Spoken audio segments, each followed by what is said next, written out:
Good morning students, welcome to your social science class. बेटा कल हमने चैप्टर स्टार्ट किया था small kingdoms in South India. बेटा इसको ही आज हम आगे कंटिन्यू करेंगे। और बेटा जो आपकी कल वाली वीडियो है वो मैंने आपके ग्रुप में डाल दी है, पार्ट 1 वीडियो, वो आप सुन लेना बेटा, ठीक है। उसके बाद देखो आज हम आगे करते हैं गवर्नेंस इन साउथ इंडिया, कि साउथ इंडिया में उस समय गवर्नेंस कैसी थी, गवर्नमेंट कैसी थी। सबसे पहले हम इसका एडमिनिस्ट्रेशन पढ़ेंगे, economy, education, art and literature, सभी चीज़ों के बारे में पढ़ेंगे साउथ इंडिया की। सबसे पहले एडमिनिस्ट्रेशन आ गया। The king was the head of the state. उस समय हेड का स्टेट कौन होता था? King. His office was hereditary, और जो उसकी पोस्ट थी किंग की वो हेरिडेटरी थी। हेरिडेटरी का मतलब होता है अगर उसकी डेथ होगी तो उसका बेटा, उसकी डेथ होगी तो उसका बेटा, ये आगे की आगे ऐसे ही उनका जो थ्रॉन है वो चलता रहेगा। His prime duty was to protect the people from internal disturbance and external attacks. और उनकी ड्यूटी क्या थी किंग की इस समय? लोगों को प्रोटेक्ट करना फ्रॉम, मतलब कि कोई इंटरनल डिस्टर्बेंस भी ना हो और किसी तरह का उन पर अटैक भी ना हो। The rights of the king were unlimited. राजा के पास बहुत सारी पावर्स थी, बहुत सारे राइट्स थे। The central administration was divided into different departments. और उस समय जो सेंट्रल डिपार्टमेंट था वो अलग अलग डिपार्टमेंट्स में डिवाइड हुआ था। The king rain the administration with the help of minister. जो किंग है वो मिनिस्टर की हेल्प से एडमिनिस्ट्रेशन है वो चलाता था। The kingdom was divided into provinces. और जो किंगडम थी वो प्रोविंसेस में डिवाइड की हुई थी, ठीक है। Each province was under the control of an official who worked according to the instructions of the king. जैसे बेटा अब हमारी पूरी इंडिया आ गई, इसको आगे स्टेट्स में डिस्ट्रीब्यूट किया गया है। फिर हर एक स्टेट का एक मिनिस्टर है, क्योंकि अकेले सेंट्रल गवर्नमेंट ही सभी को नहीं देख सकती है इतनी सारी स्टेट्स को। वैसे ही है, इन्होंने किंगडम को छोटी छोटी प्रोविंसेस में डिवाइड कर दिया और हर एक प्रोविंसेस को एक ऑफिशियल के अंडर कंट्रोल कर दिया, ताकि और वो जो है किंग की इंस्ट्रक्शंस को ही फॉलो करते थे। उसका इकोनॉमी कैसी थी? Land revenue was the main source of income. उस समय इनकम का मेन सोर्स था land revenue. It was fixed at 1/3 of the produce by the Chola rulers. और ये मतलब जितनी भी प्रोडक्शन होती थी उसका 1/3 थी जो चोला रूलर्स ने ही फिक्स की थी। The economic condition of the people was good. उस समय लोगों की इकोनॉमिक कंडीशन अच्छी थी। Agriculture, trade and weaving were the chief occupations of the people. आपसे पूछा जाए साउथ इंडिया के लोगों का मेन ऑक्यूपेशन क्या था? Agriculture, trade and weaving. The irrigational facilities were well developed which increase agriculture yield. Irrigational facilities बहुत अच्छी थी, मतलब फसलों को सिंचाई के लिए पानी बहुत अच्छा मिल जाता था, इसीलिए एग्रीकल्चर यील्ड मतलब जो फसल है वो बहुत अच्छी होती थी। The Chola rulers spent a major part of the income on public welfare. जो चोला रूलर थे उनको जो भी इनकम होती थी उसका ज़्यादा पार्ट वो पब्लिक के वेलफेयर के लिए ही यूज़ करते थे। ये हमने किया administration and economy of South India.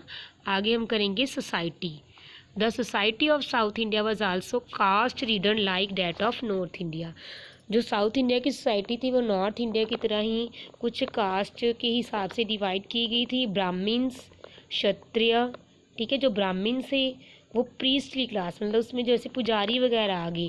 Kshatriya, barrier, barrier मतलब जो योद्धा होते हैं, ठीक है। Dominated the lower class. जो ब्राह्मण और क्षत्रिय थे वो लोअर कास्ट के ऊपर अपना डोमिनेट मतलब अपनी पावर दिखाते थे कि हाँ हम ज़्यादा आपसे पावरफुल हैं।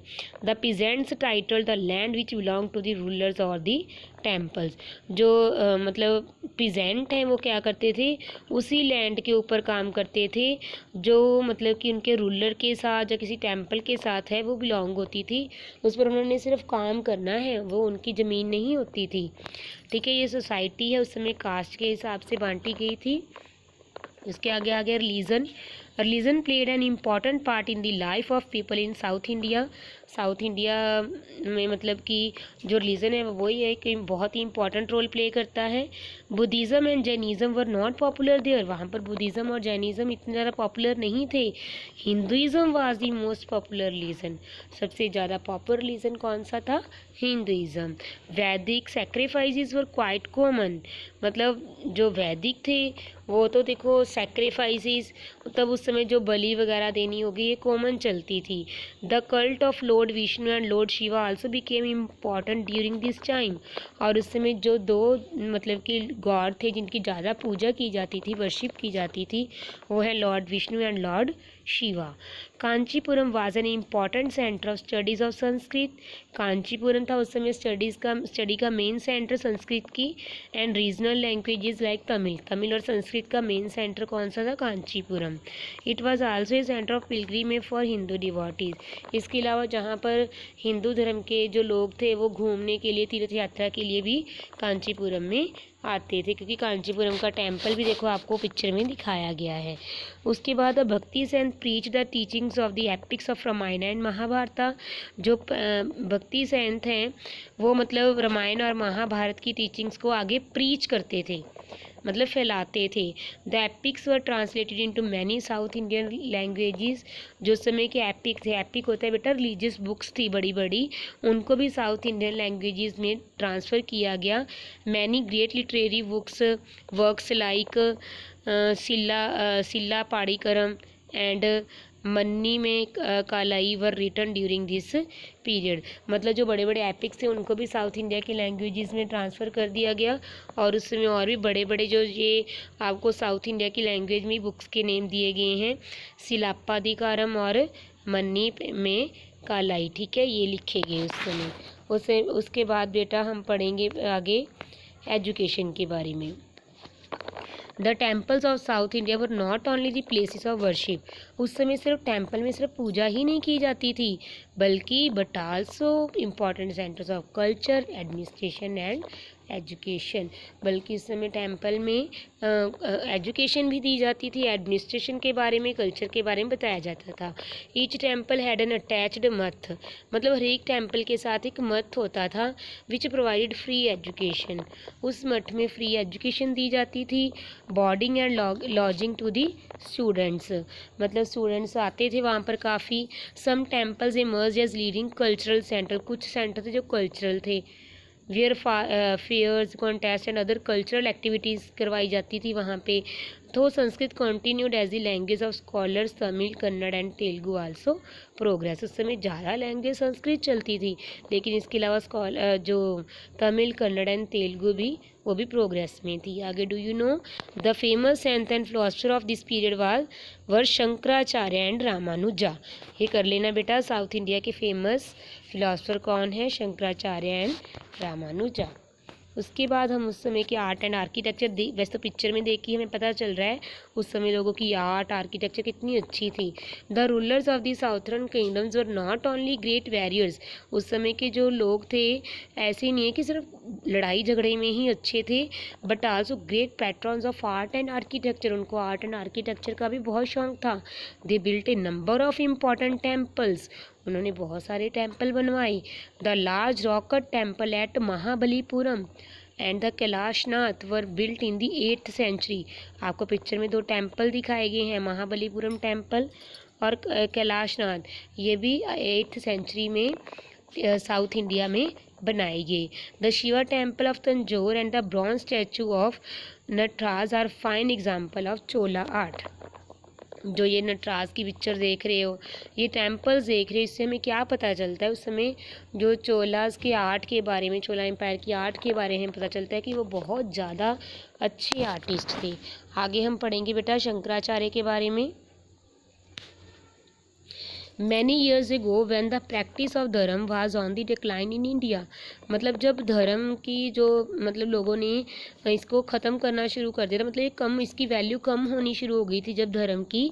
आदि Shankara appeared on the scene. उस समय आदि शंकरा आए एंड प्रोपेगेटेड द एंशियंट वैदिक धर्म। तो उन्होंने दोबारा से वैदिक धर्म को प्रीच किया in the form of Advaita और the philosophy of non duality.